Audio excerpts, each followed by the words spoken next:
여러분, 집을 살 때 가장 중요하게 생각하는 것은 무엇인가요? 아마도 위치나 가격일 텐데요. 그런데 집의 구조에 대해서는 얼마나 알고 계신가요? 여러분의 집 벽에 작은 금이 생겼다면 이것이 단순한 문제인지 아니면 더 큰 문제의 신호인지 어떻게 알 수 있을까요? 오늘 이 영상을 통해 집의 구조와 관련된 중요한 질문들에 대한 답을 드리겠습니다. 먼저 풀링입니다.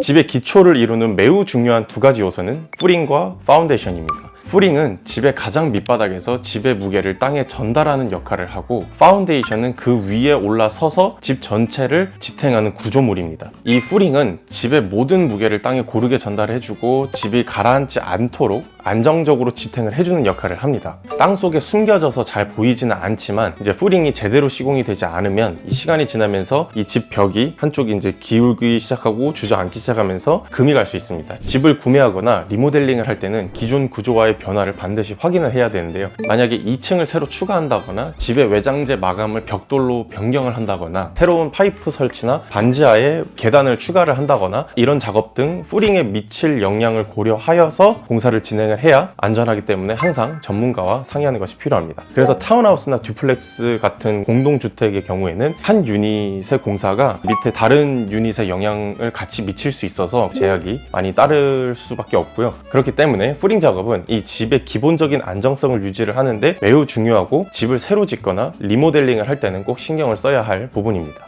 다음은 파운데이션입니다. 파운데이션은 집의 벽과 기둥의 무게를 지탱을 하고 있습니다.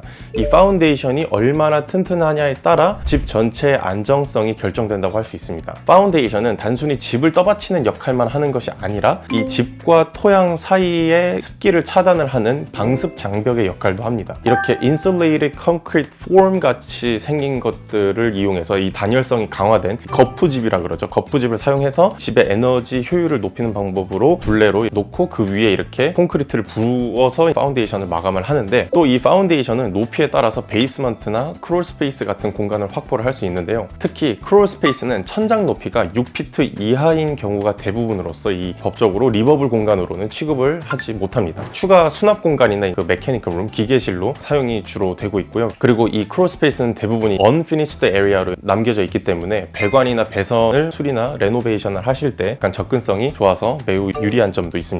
하지만 아래 내려가셔가지고 이제 막 자주 들춰보거나 과도한 충격을 주는 것은 이게 오히려 이제 집에 손상을 줄 수 있으니까 자제하셔야 됩니다. 그래서 습기 침투로 인한 곰팡이, 나무 뿌리의 침입, 벌레들로 인한 피해, 이런 문제들은 정기적으로 점검을 해야 하는 문제들입니다. 스스로 점검을 할 수 있다면 1년에 두세 번 정도 체크하는 것이 좋지만, 그렇지 않은 경우 전문가의 도움을 받는 것이 안전합니다. 그리고 집을 지을 때 가장 큰 걱정 중 하나는 바로 물이 들어오거나 이 습기가 침투되는 문제일 텐데요. 이 파운데이션이 물의 침투를 막는 데 굉장히 중요한 역할을 합니다. 물이 집 안으로 스며들기 시작하고 이렇게 계속 방치하게 되면 구조적인 안정성에 크게 위험이 됩니다. 그 원인은 주로 두 가지로 나뉘는데요. 지하에서 올라오는 물과 이제 지상에서 들어오는 물입니다. 먼저 지하에서 올라오는 습기를 막기 위해서는 이 댐 프루핑과 워터 프루핑 작업이 필수적입니다. 댐 프루핑은 기초 공간에 탈 스프레이를 뿌리거나 이 롤온 아스팔트를 적용해서 지하의 습기가 기초를 통해 집 안으로 스며들지 않도록 하는 작업입니다. 이 과정이 제대로 이루어지지 않으면 이 지하에서 올라오는 습기가 집 안으로 들어오고 나중에는 곰팡이를 유발할 수 있습니다. 또한 이 워터프루핑 작업은 댐 프루핑을 포함을 해서 이 전체적으로 외부에서 들어오는 모든 물이나 이물질이나 습기 침투를 막는 과정인데요. 예를 들어 이제 비가 올 때 지붕에서 물이 잘 빠져나가는지, 드라이브웨이에서 세차할 때 물이 어떻게 흘러가는지 등을 확인하는 것도 매우 중요합니다. 집을 오래 안전하게 유지하려면 물이 침투할 수 있는 여러 부분을 주기적으로 점검하는 것이 매우 중요합니다. 계단 아래나 난로 아래, 세탁실, 싱크대 뒤처럼 물이 이렇게 잘 스며들 수 있는 곳들을 꼼꼼히 살펴보실 것을 추천드립니다.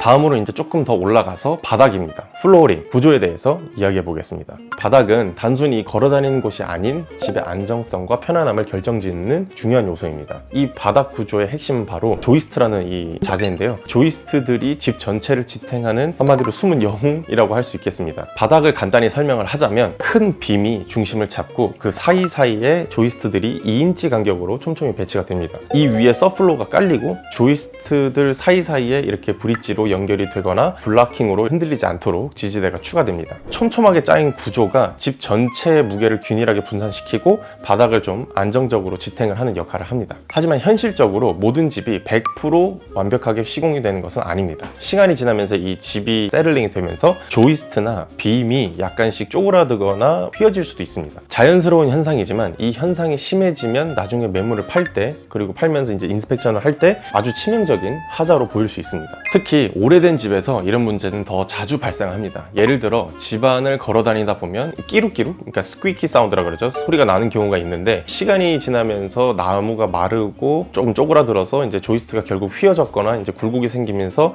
그 서플로어가 밟히면서 눌리는 소리입니다. 1930년대 이전에 지어진 집들의 경우 이 조이스트 자재 자체도 훨씬 크고 당시 건축 기준들은 이제 조이스트들 사이 간격들이 지금보다 넓어서 좀 휘어지거나 굴곡이 지면 소리가 더 쉽게 날 수 있어서 이런 소리가 난다고 합니다. 그리고 특히 밴쿠버 쪽에 마운트 플레전트 지역 쪽에는 이런 오래된 집들이 많이 남아 있어서 이런 문제들을 그쪽 동네에서 쇼잉을 하실 때는 항상 확인을 하고 만약에 필요하다면 전문가를 불려서 보수까지 하면서 구매를 하는 것이 매우 중요합니다. 이번에는 집의 구조 중 또 다른 중요한 요소인 벽에 대해서 알아보겠습니다. 이 벽은 집의 내부와 외부를 구분을 짓고 구조적 안정성을 유지를 하는 데 역할을 합니다. 벽은 크게 내벽과 외벽으로 나눌 수 있는데요. 각각의 역할과 구성에 대해서 자세히 살펴보겠습니다. 먼저 내벽에 대해 이야기해 보겠습니다. 내벽은 방과 방을 구분하고 집의 구조를 지탱하는 핵심 요소입니다. 내벽은 아래와 위 플레이트를 깔고 그 사이에 스터드라는 뼈대를 세워서 시공이 됩니다. 이 스터드들이 집의 골격을 이루면서 안정성을 유지를 하죠. 외벽은 이 집을 외부 환경으로부터 보호하는 방패 역할을 합니다. 외벽 역시 내벽처럼 플레이트와 스터드로 뼈대를 세운 후 플리우드, 오리엔티드 스트랜드 보드, OSB, 웨이퍼 보드 같은 합한 재질의 자재로 마감이 됩니다. 이 외벽의 마감재는 집의 외관을 좌우할 뿐만 아니라 집의 내구성과 에너지 효율성에 큰 영향을 미치는데요. 외장재를 클레딩이라고 부릅니다. 클레딩은 크게 전면 밀폐형, 장벽 은폐형, 그리고 또 레인 스크린 이렇게 세 가지 스타일로 나뉘는데 비가 자주 오는 밴쿠버 같은 지역에서는 레인 스크린이 많이 사용이 됩니다. 레인 스크린은 외장재와 아까 언급한 합판의 사이에 틈을 두어 공기 순환이 잘 되게 하고 이 수분이 침투를 하더라도 빠르게 마를 수 있도록 도와줍니다. 이 내벽과 외벽의 구성 그리고 마감재의 선택이 이 집의 내구성과 에너지 효율성에 큰 영향을 미치기 때문에 이 부분에 대한 이해와 신중한 선택이 필요합니다. 창문에 대해 살펴보겠습니다. 창문은 단순히 외부를 보는 역할을 하는 것이 아니라 이 집의 에너지 효율성에 큰 영향을 미치는 중요한 부분인데요.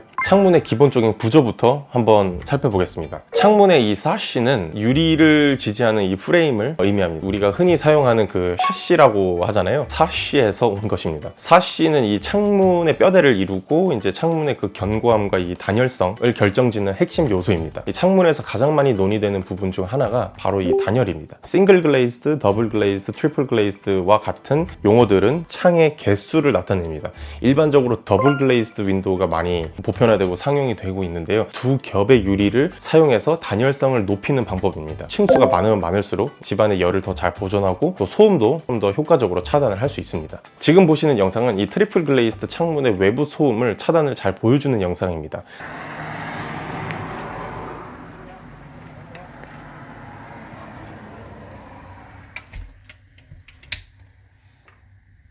창문을 열었을 때와 닫았을 때 현재의 소음이 줄어드는 것을 확인을 할 수 있습니다. 이 트리플 글레이스드 창문은 소음뿐만 아니라 여름철에는 시원함을, 겨울철에는 따뜻함을 유지를 하는데 탁월한 성능을 발휘합니다. 다음으로 지붕에 대해 알아보겠습니다. 지붕은 집 전체의 보호막 역할을 하며 집의 단열과 안전에 매우 중요한 요소인데요. 지붕은 크게 두 가지 타입으로 나뉩니다. 플랫 루프하고 슬롭드 루프, 그러니까 피치드 됐다 그러죠. 슬롭드 루프인데 플랫 루프는 이름 그대로 평평한 형태로 물이 잘 빠져나갈 수 있도록 약간의 기울기가 있습니다. 이 유형의 지붕은 모던한 디자인을 좀 선호를 많이 하는 집에서 많이 사용되고 마감재로는 이제 아스팔트 시트로 마감이 되고 작업 시간도 좀 짧고 비용이 비교적 저렴하다고 합니다. 슬로프트 루프는 경사진 형태로 주로 래프터 스타일과 이제 트루스 스타일로 나뉩니다. 래프터 스타일은 전통적인 방식이고 트루스 스타일은 미리 제작된 구조를 사용해서 더 효율적이고 간편하게 설치를 할 수 있습니다. 슬로프트 루프의 마감재로는 아스팔트, 목재, 금속, 콘크리트 타일, 슬레이트 등이 사용됩니다. 특히 아스팔트 싱글즈가 LED가 가장 대중적으로 현재까지 사용이 되고 15년에서 20년의 수명을 가집니다. 그리고 햇빛에 오래 노출돼서 이 싱글 한 피스들이 이제 부식이 생긴다거나 이 지붕이 나무 밑에 있어서 뭐 해가 잘 안 들어올 경우 이끼가 생길 수도 있어 정기적인 관리가 필요합니다. 그리고 겨울철 지붕 관리 굉장히 중요한데요.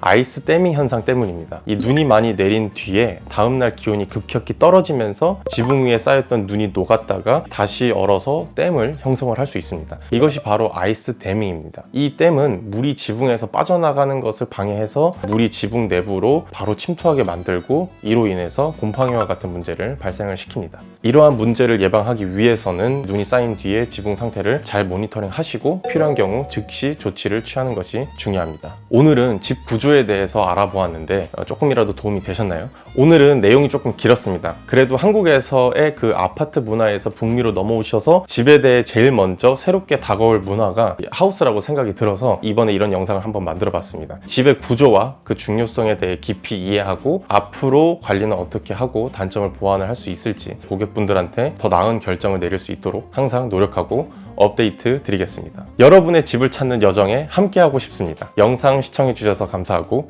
에이전트 크리스였습니다. 유바!